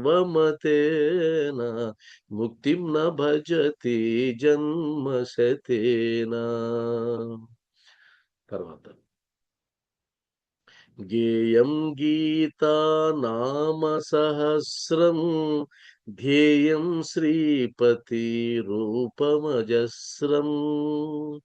గేయం గీతా నామ సహస్రం ధ్యేయం శ్రీపతి రూపమజస్రం. నేయం సజ్జన సంగే చిత్తం నేయం సజ్జన సంగే చిత్తం దేయం దీన జనాయ చ విత్తం. నేయం సజ్జన సంగే చిత్తం దేయం దీన జనాయ చ విత్తం. భజ గోవిందం భజ గోవిందం గోవిందం భజ మూఢమతే. సంప్రాప్తే సన్నిహితే కాలే సంప్రాప్తే సన్నిహితే కాలే నహి నహి రక్షతి డుకృంకరణే. సాయినాథ్ మహారాజ్ కి జై. మనం అందరం కూడా ఒకసారి వీడియోలోకి రండి. చివరి అంకంలోకి వచ్చాం. ఇంకా కేవలం 2 శ్లోకాలు మాత్రమే మిగిలాయి. ఇంకొక ఎపిసోడ్కి మనం పూర్తి చేసుకుంటాం దిగ్విజయంగా. అంటే 15 ఎపిసోడ్లు, 30 శ్లోకాలు, 15 ఎపిసోడ్లు. నాకు ఎంత ఆనందమైందంటే ఇవి మరలా ఎప్పుడన్నా మనం రెండోసారి వింటే చాలా హాయిగా ఉంటుందని నాకు అనిపిస్తుంది. రెండోసారి వినాలి, మరొకసారి విని నేను కూడా 2 సార్లు వింటే మనం ఎక్కడెక్కడ ఏ అభిప్రాయాలు పంచుకున్నాం, వాటిని పాటిస్తున్నామా లేదా అనేది. వాస్తవంగా మీరు ఈ ఒక్క మాట మీకు చెప్పాలి. అదేంటంటే భజగోవిందం పీజీ లెవెల్ సబ్జెక్ట్. అది పీజీ లెవెల్. ఆ పీజీ లెవెల్ సబ్జెక్టుని మనం అర్థం చేసుకున్నామంటే మనం నిజంగానే చరితార్థులం అయినట్టే. అంటే మీరు దాన్ని వినగలుగుతున్నారంటే, అసలు వినగలగడం పెద్ద గొప్ప విషయం అది. ఎందుకని వినలేరు. మీరు కావాలంటే ప్రయత్నం చేయండి. భజగోవిందాన్ని వినడం సాధ్యం కాదు. మీ చెవులు ఒప్పుకోవు, మీ మనసు ఒప్పుకోదు. అది విముఖం చూపిస్తుంది. ఏం భజగోవిందం కానీ ఊరికేనే అనిపిస్తుంది. ఇప్పుడు అవసరమా భజగోవిందం నీకు అనే ఫీలింగ్ ఎన్నిసార్లు వస్తుందో మనకు. అంటే నువ్వు వినగలిగినావు అంటే దాదాపు 14 ఎపిసోడ్లు విన్నావు కదా. ఇప్పుడు వినగలిగినావు అంటే అది గొప్ప విషయం. చాలా చాలా సామాన్యమైన విషయంగా, అంటే బ్రేక్ చేసినావని అర్థం. ఆయన చెప్పినట్టు మనం కేవలం ఆచరణీయమైనటువంటి సాధనలకే కాకుండా మనం జ్ఞానానికి ఒక పెద్ద పీట వేసినాం అనేది నా అభిప్రాయం. కాబట్టి ఇంకొక ఎపిసోడ్తో భజగోవిందం పూర్తవుతుంది. హైమా ఉందా? హైమా, మన హైమా రేపు ఏర్పాటు చేసింది కార్యక్రమం. ఉంది. రేపు కార్యక్రమం ఏర్పాటు చేసింది వరంగల్లో. ఆమె ఏర్పాటు చేస్తున్న కార్యక్రమం అది. వరంగల్లో రేపు రాత్రికి ఎల్లుండి ఆదివారం ఉదయం ప్రోగ్రాం ఉంది. కాబట్టి రేపంతా జర్నీలో సరిగిపోతుంది. ఆ నుంచి వచ్చిన తర్వాత నా సాధ్యమైనంత వరకు సోమవారమే ఇది పూర్తి చేసే ప్రయత్నం చేస్తా. ఎందుకంటే మళ్ళా టూర్లు ఉంటాయి కదా నాకు. సోమవారంతో పూర్తి చేస్తే చాలా సంతోషం. 99% సోమవారం ఉంటుందని అనుకోండి. సోమవారం రావడానికి ప్రయత్నం చేయండి. సోమవారంతో మనం భజగోవిందానికి సమాప్తం చెప్తాం. ఇంకా 2 శ్లోకాలు ఉన్నాయి. ఒక్క శ్లోకం మిస్ చేసాం. ఆ ఒక్క శ్లోకం ఏంటంటే ద్వాదశ మంజరి, అంటే 12 శ్లోకాలు అయిన తర్వాత ఆయన ఒక శ్లోకం చెప్తాడు ఆదిశంకరాచార్యులు వారు. అంటే నేను చెప్పదలుచుకుంది చెప్పాను. ఈ 12 శ్లోకాల్లో నేను పరిపూర్ణంగానే చెప్పాను. ఇంకా కూడా మీకు అర్థం కాకపోతే నీ కర్మ అని, అది అర్థం. అది మీ కర్మ అని చెప్పడానికి అది. నేనెందుకు ఆపానంటే మనం ఆ ద్వాదశ మంజరి, ఈ చతుర్దశి మంజరి, 14 శ్లోకాలు చెప్పారు కదా, అన్ని మంజరులు కలిపి లాస్ట్ లో ఆ శ్లోకం చెప్పుకున్నాం అనుకో, లాస్ట్ లో బాగుంటదని. అంటే 3 ఉన్నాయి, 2 అదొకటి, 3 శ్లోకాలతో పూర్తవుతుంది. మొత్తం 31 శ్లోకాలు. కాబట్టి భజగోవిందం అంతా చెప్పిన తర్వాత కూడా ఇంకా నువ్వు సంసారం లంపటంలోనే ఉంటాను అంటే ఆయన చెప్పిన చివరి మాట ఏంటంటే నీ కర్మ. అంతే. అంతకు మించి ఏం చెప్పాలా. చాలా సులభంగా చెప్పాడు కాబట్టి దాన్ని బాగా నచ్చింది నాకు. అందుకని లాస్ట్‌లో పెట్టి ఆ శ్లోకాన్ని లాస్ట్‌లో పెట్టి అయ్యా ఇంత చెప్పావు మీ ఇష్టం అంటాడు వాడు. కాబట్టి చాలా సంతోషం. ఇంకెవరైనా మాట్లాడాల్సిన వాళ్ళుంటే మాట్లాడండి ఒక్క నిమిషం. టైం అయింది 15 నిమిషాలు. ఇబ్బందేం లేదులెండి. రావడం కొద్దిగా లేట్‌గా వచ్చాం గదా! ఎవరన్నా దీనికి సంబంధించి మాట్లాడాల్సిందేమన్నా ఉంటే మాట్లాడండి. లేదంటే మనకు ఎప్పటిలాగా అనౌన్స్‌మెంట్లు అదే శ్రీశైలం అనౌన్స్‌మెంట్ ఒకటే. అది ఇంకా ముందుకు రాలా. ఎవరు ముందుకి రాలేదు. ఆ శ్రీశైలంది మరలా అంటే టైం ఇంకా ఉంది కదా అని అనుకున్నారేమో. నేను కూడా అదే అనుకుంటా ఉన్నా. ఇంక స్టార్ట్ చేస్తాం. నెక్స్ట్ వీక్ అయినా స్టార్ట్ చేయకపోతే కష్టమవుతది. శ్రీశైలంది సక్సెస్ చేయాలి మనం. అదొకటి గుర్తుపెట్టుకోండి. అంటే ఎంతమంది సంఖ్య అవసరం కాదు. నేనైతే ఆ సంఖ్యను దాటేసి ఎప్పుడో దాటేసా. సంఖ్య అనేది నా విషయంలో అస్సలు లేదు. మరి అది ఎందుకో తెలీదు గానీ, 20 మంది వచ్చారా హాయిగా కూర్చొని సత్సంగం చెప్పుకుందాం. 20 మంది చాలు. ఎక్కువ మంది అవసరం లేదు. శ్రీశైలం ప్రోగ్రామ్ గాని, షిరిడీ ప్రోగ్రామ్ గాని సంఖ్య మ్యాటర్ కాదు. ఆ వచ్చిన వాళ్ళు ఎలాంటి పాజిటివ్ వైబ్రేషన్‌తో ఉన్నారు, ఎలాంటి సాధన చేయడానికి వాళ్ళు అభిలాష చూపిస్తున్నారనేది ప్రధానం. అంతే అది ప్రధానం గాని వందలు, వందలు మనకెందుకు ఏం అవసరం ఉద్ధరించడానికి? ఏం అవసరం? సంఖ్యతో పనే లేదు. సంఖ్యని దాటేయండి మీరు గూడా.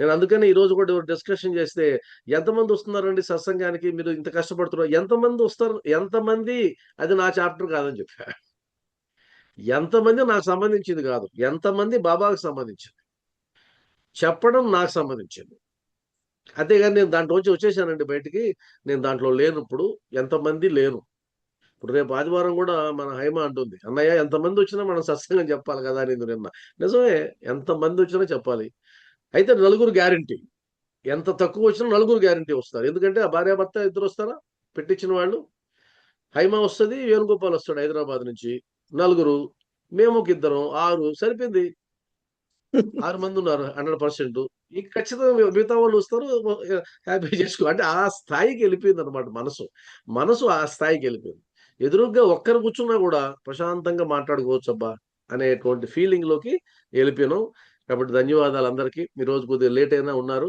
ఈరోజు పెడదామా వద్దా అనేటువంటి ఊగిసలాట్లో ఉన్నాను మన భాగ్యలక్ష్మి పెట్టింది ఒక మెసేజ్ శుక్రవారం ఏదైనా ఇబ్బంది అవుతుందేమో చూడండి అంటే నేను అందుకని మెసేజ్ పెట్టా కానీ సంతోషం అందరూ వచ్చారు నేను గుడికి వెళ్ళేసి పరిగెత్తుకుంటూ వచ్చాను సార్ మళ్ళీ అదే అదే అర్థమైంది సంతోషం మీ సాధనకి నా జోహార్లు అందరూ కూడా అద్భుతంగా వచ్చారు కాబట్టి ఇంకొక దాంతో అయిన తర్వాత అప్పుడు చర్చ పెట్టుకుందాం నెక్స్ట్ టాపిక్ ఏందనేది చాలా ఉంది నా మనసులో అప్పుడు మనం టాపిక్ పెట్టుకుందాం కాబట్టి ఈ రోజు శ్రావణ ఇది ఈరోజు ఏ శుక్రవారం శ్రావణ శుక్రవారం మొదటి వారం సంతోషం చాలా సంతోషం అందరికీ కూడా ఆ లక్ష్మీదేవి సౌభాగ్యాన్ని ఇవ్వాలని అది కోరుకుంటామా నువ్వే గుడికి వెళ్ళొద్దంటివి మళ్ళా కోరుకుందామా అంటున్నా నేను గుడికి వెళ్ళొద్దలేదమ్మా మళ్ళా మీరు అన్నా వెళ్ళొద్దు అదే నేను మళ్ళా గుడికి వెళ్ళొద్దు కాదు మనం గుడికి వెళ్ళొచ్చు ఏమి చేయొచ్చు ఏమైనా చేయొచ్చు మన స్థాయిలో ఎక్కడ ఆగినాం అనేది ఇక్కడ పరీక్ష అంతేగాని గుడికి వెళ్ళొద్దని కాదు ఆ మానసిక స్థితి వస్తే అంతకు మించిన గొప్ప విషయమా అంటే ఉన్న చోటే అందరినీ అందుకని బాబా వారు స్పష్టంగా అన్నారు నువ్వు ఉన్న చోటనే ఉండు అక్కడ నుంచే నీకు ఏది కావాలో అడుగు అన్నాడు కదా అది తత్వం అంటే సమాజం తత్వం అది ఆయన గుళ్ళో పోయి అడిగితేనే తృప్తి అది అదే అసలు బాబా వారు చిన్న చిన్న మాటల్లో చెప్తారు అవి చిన్న చిన్న మాటలు కదా అవి పెద్ద వేదాంత రహస్యాలు అవి కాబట్టి నువ్వు ఉన్న చోటనే ఉండు నీకు కావాల్సింది అక్కడి నుంచి అడుగు అయిపోయింది అంటే నువ్వు ఎక్కడికి పోయినా నేను ఉంటాను అని చెప్పడం అంతకు మించిన అర్థమే ఉంది చాలా సంతోషం నేను ముగిస్తాను మనం మరలా వీలుంటే సోమవారం ఒక వేసి పెట్టండి మెసేజ్ కోసం చూడండి సోమవారం పూర్తి చేయడానికి ప్రయత్నం చేద్దాం ఓం శ్రీ సచ్చిదానంద సమర్థ సద్గురు సాయినాథ్ మహారాజ్ కి జై సాయినాథ్ మహారాజ్ కి జై సాయినాథ్ మహారాజ్ కి జై స్వస్తి